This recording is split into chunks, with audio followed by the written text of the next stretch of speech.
Pemirsa, masa jabatan Presiden Joko Widodo sudah menuju akhir. Namun, alarm ekonomi kembali berbunyi. Kali ini disebabkan oleh penurunan daya beli masyarakat, terutama masyarakat kelas menengah, dan ditegaskan dengan deflasi selama 4 bulan berturut-turut dan menurunnya angka PMI manufaktur selama 2 bulan berturut-turut. Masalahnya, krisis ini kembali terjadi setelah 25 tahun. Di mana terakhir terjadi pada tahun 1999 saat krisis moneter melanda Indonesia pada saat itu. Dan berikut liputan lengkapnya.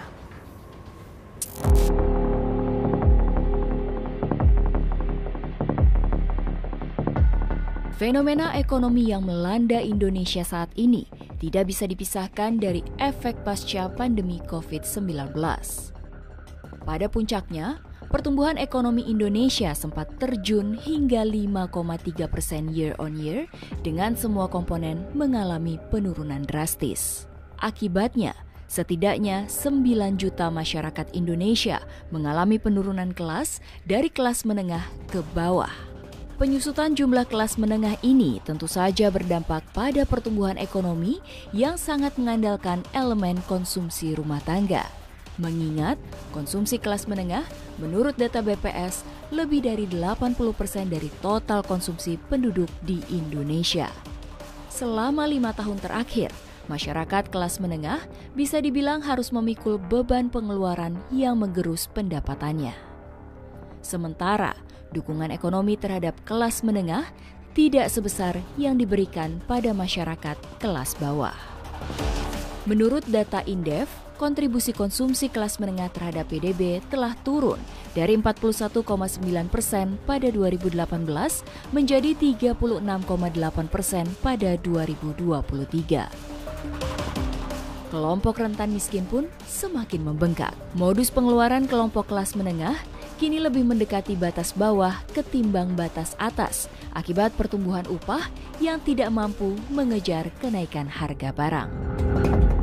Kalau kita lihat salah satu penyebab kenapa pelemahan daya beli ini karena kan kelas menengah ini kan adalah motor penggerak konsumsi ya. Selain kelas atas juga kelas menengah, tapi kelas menengah ini sangat terdampak.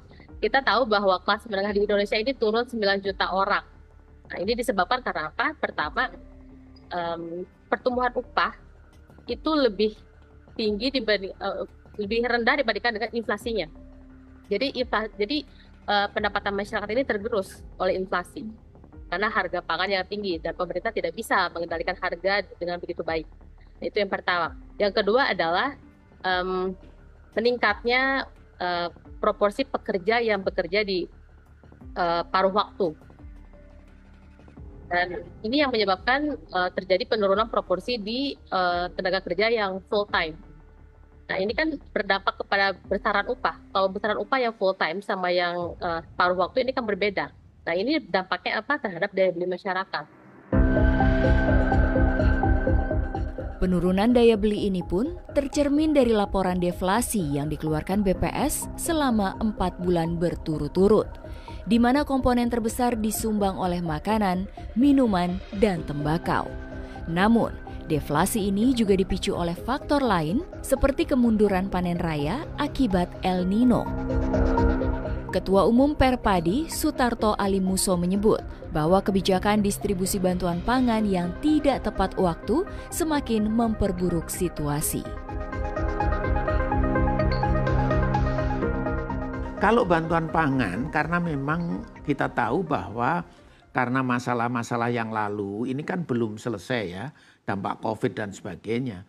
Masyarakat kurang mampu ini kan masih banyak yang harus dibantu. Saya kira ini tetap diperlukan, tetapi SPHP disalurkan apalagi di daerah-daerah produsen pada bulan-bulan panen raya dan sekarang juga menurut BPS panen kita di atas kebutuhan itu dilakukan, itu ya akan pasarnya penggilingan padi yang ada di lapangan, distributor kecil yang ada di lapangan ini kan tertutup. Nah, inilah kebijakan ini yang harus kita perbaiki. Penurunan daya beli ini juga berdampak signifikan terhadap sektor B2C. Sales and Marketing Director Campina Ice Cream Industry, Aji Anjono menyebut bahwa penjualan es krim di bawah harga Rp5.000 masih tumbuh positif, namun penjualan di atas Rp10.000 mengalami penurunan.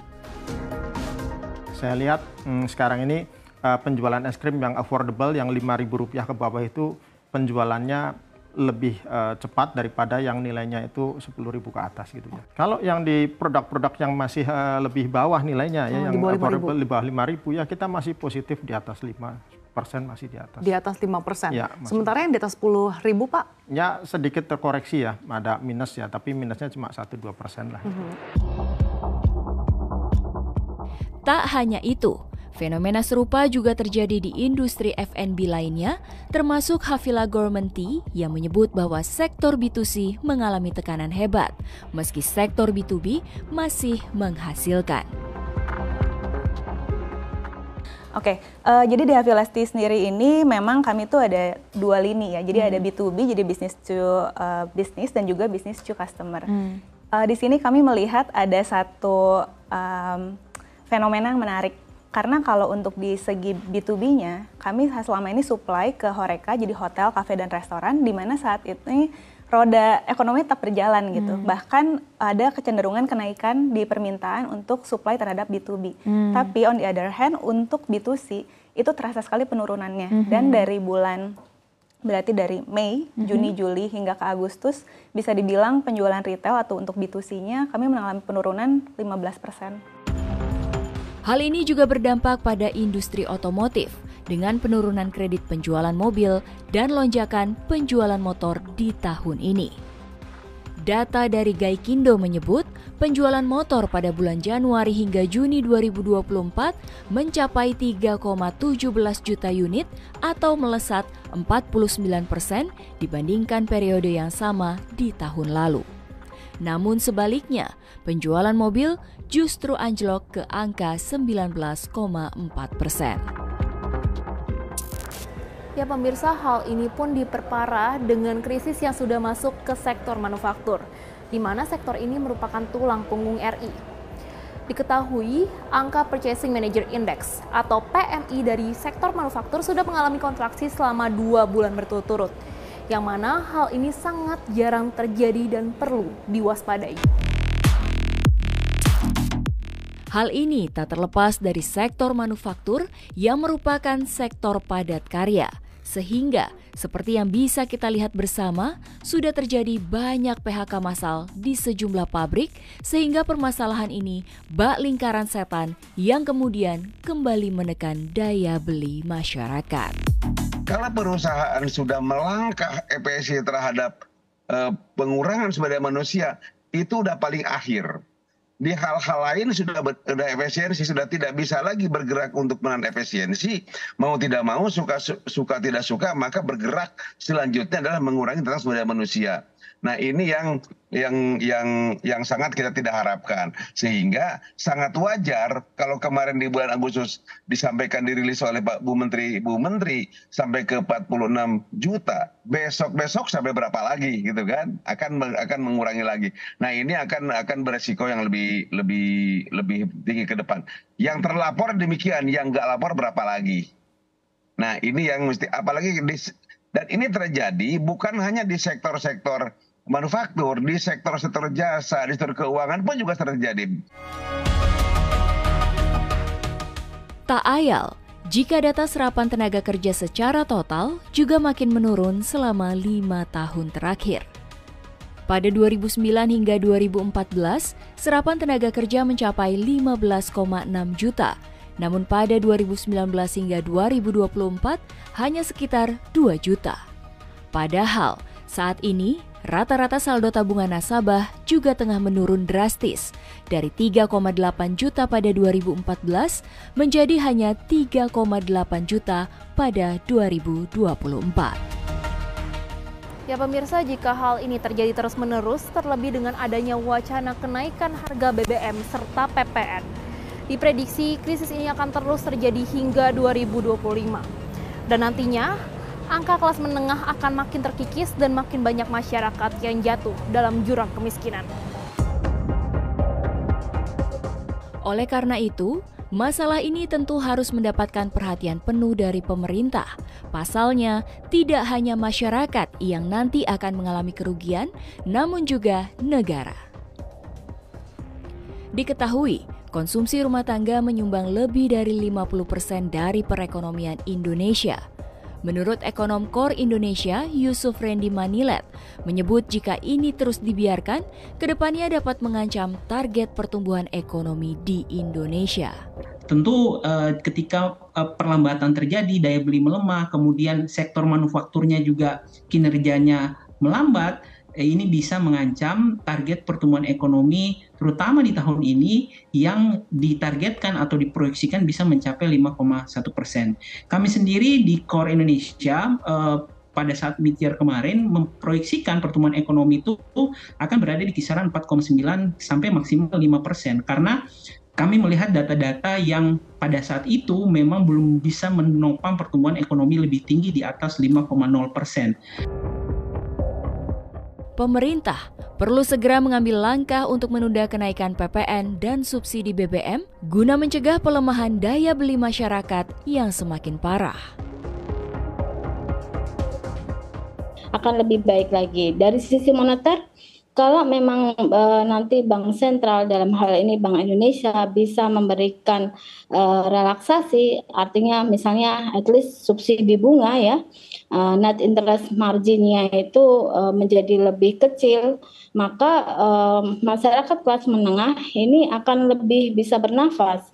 Karena mereka sekarang mantap ya, makan tabungan, tidak punya tabungan karena banyak cicilan. Nah, kalau net interest marginnya antara tingkat suku bunga acuan dengan tingkat suku bunga kredit ini bisa diperkecil marginnya, maka cicilan yang dibayarkan oleh masyarakat juga akan lebih kecil dan ini bisa mendongkrak daya beli masyarakat kelas menengah.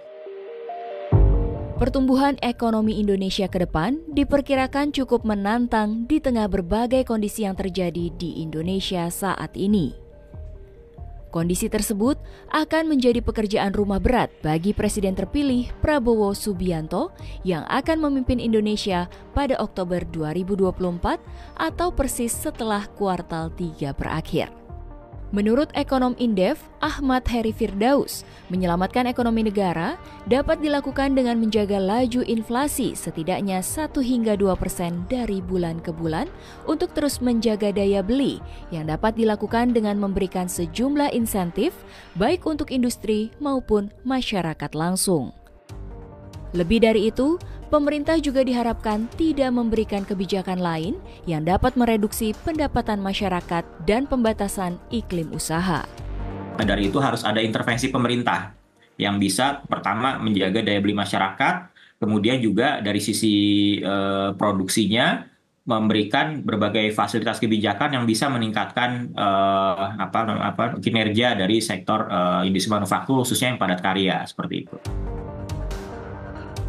Selain itu, mengembalikan ekonomi Indonesia ke angka hijau, terutama dari segi manufaktur di Indonesia, pemerintah juga dapat berfokus penuh pada pasar domestik. Ahmad pun beranggapan, selama ini pemerintah belum memberikan perlindungan penuh pada pasar dalam negeri sehingga impor menjadi cukup deras. Terlebih saat ini, salah satu raja manufaktur dunia, yaitu China, juga tengah mengalami kontraksi dalam sektor kritikalnya. Oleh karena itu, momen ini harus lekas dimanfaatkan oleh pemerintah Indonesia guna menaikkan level ekonomi manufaktur Indonesia.